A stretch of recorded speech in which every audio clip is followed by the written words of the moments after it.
What if I told you that I have a framework that can help you overcome unexpected challenges and actually leverage the unexpected situations that have occurred? So, in this series, we are continuing on with our step number 4 in my signature framework, which is the 5 steps to freedom, as I call it, or 5 steps for rapid empowered transformation. And we already went through the first 3 steps. So the first one to review was surrender. Second one is to change your beliefs. The third one is to attune to the self. The fourth one is transformation. And the fifth one is evolve. So step number 4 is to transform. And so, as we talked about in the prior videos, which I will link in the description box below, the first step is to surrender. So when something unexpected or challenging or horrible happens, the first step is to not fight it. It is to surrender.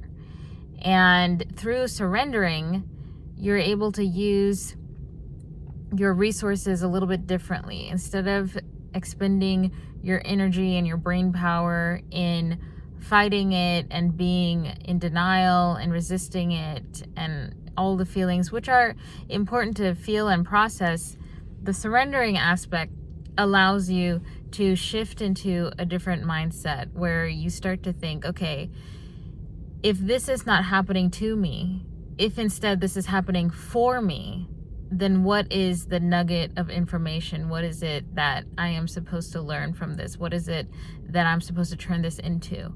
And this is where the concept of facing your greatest challenges as potential opportunities for your greatest gifts, your greatest growth opportunities, is very powerful. This is where you have the ability to learn from your pain and then share that with other people, which is what I'm trying to do here.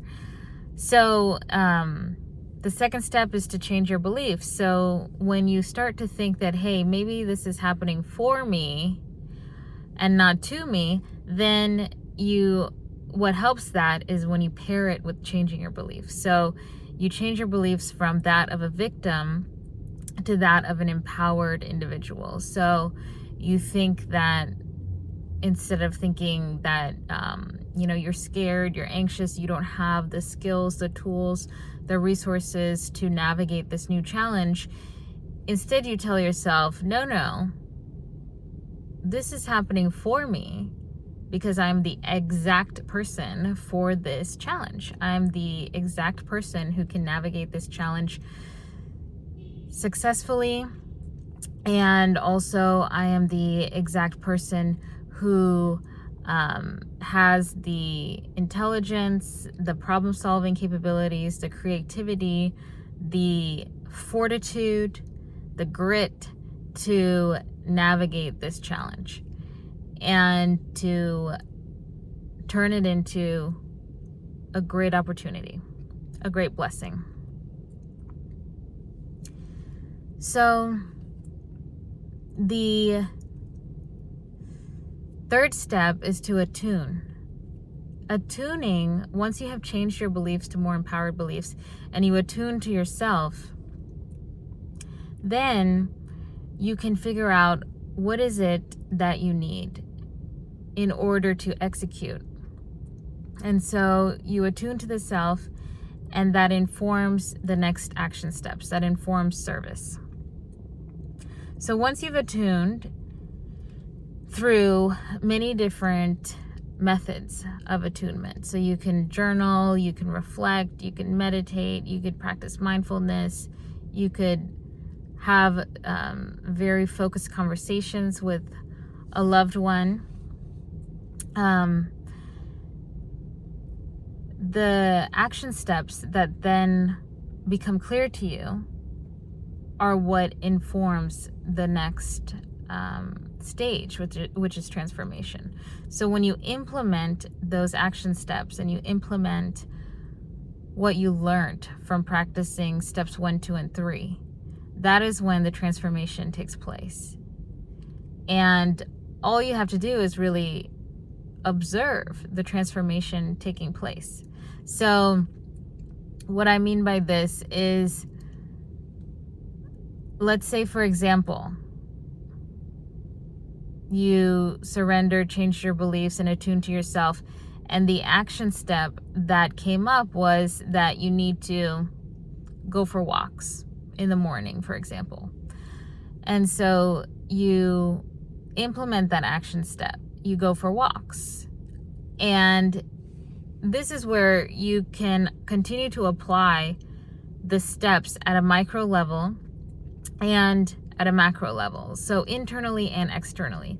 So even while you're going for your walk, you could be surrendering, saying, okay, this is the action step that came up from my attunement to myself. I am implementing this action step. I am surrendering to the implementation of this action step. I am showing up. I am here going on my walk. And then you visit step number 2, which is your belief system. And so you think, okay, I know that through attuning, this was the information that came up that I was given. I'm implementing it. And so I believe that something will come from this. And so whether it's, the mental rehearsal, the visualization steps, that you then will implement in step number 3 again, which is attuning to the self as you are going on your walk, as you are implementing the action step, then something else might come up. So maybe then you will have an idea, or you'll have a change in perspective, or you'll have some sort of awareness expansion. And then you continue to practice the steps 1 through 5, and we'll get to 5 in the next video. But the transformation will then happen internally, and you will also see the transformation happening externally. So for example, with my daughter, Remy, who has a very rare genetic syndrome, she, and when I practiced this framework with her, when I attune to her, these action steps then inform my service to her and how I care for her and how I parent her, and the opportunities and the experiences that I try to provide for her. Specifically, what has come up in the past was putting her in this phenomenal school called the Caroline School. When I was surrendering, and believing in myself and attuning to her, what came up was that she needs more cognitive stimulation. And so this is how I started. This is the reason why I started to search for different schools. And then I found this amazing school, and we started her there. And it's been a year now that she's been a student at this school. And she is definitely transforming and evolving. And it's been amazing to see. And then, of course, when we go back to the origin of this framework, the story that I shared in one of my initial videos, which I'll link down below, the story of how we helped Remy breathe. These were the 5 steps I went through in order to help Remy breathe. And when I surrendered, changed my beliefs, attuned to her and to myself and the situation, the transformation happened when I was able to implement the action steps that I gained through going through step number 3 in attuning. And it was that information, those action steps, that I immediately implemented to help Remy breathe. And then the transformation was that she was able to breathe. And then the greater transformation is the awareness and the observation of this exact framework that I have continued to apply in my life, and that I am sharing with you, because it is such a powerful framework. It's such a powerful tool. And yes, when you think about the definition of transformation, it means to literally to change form or appearance.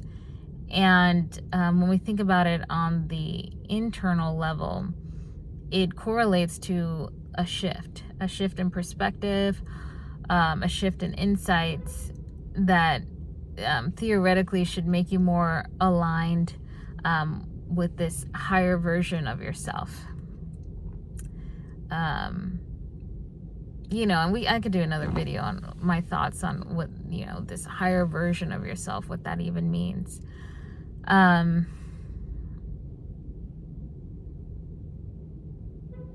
But the transformation, when transformation happens, and when you are observing the results of transformation, I feel like this is a positive feedback loop, and it continues to drive more transformation. It's like a reward system. You just have to be aware of it. You have to be able to see it and observe it and recognize it. And so, in summary, this is step number 4. And then step number 5 is evolution. So basically, as you continue to repeat, steps 1 through 4, and you continue to transform and observe the transformation, what is happening inevitably is evolution. You are evolving. It's sort of like an upgrade to your software, to your operating system. So in the next video, I'll go through step number 5, evolution. Thank you.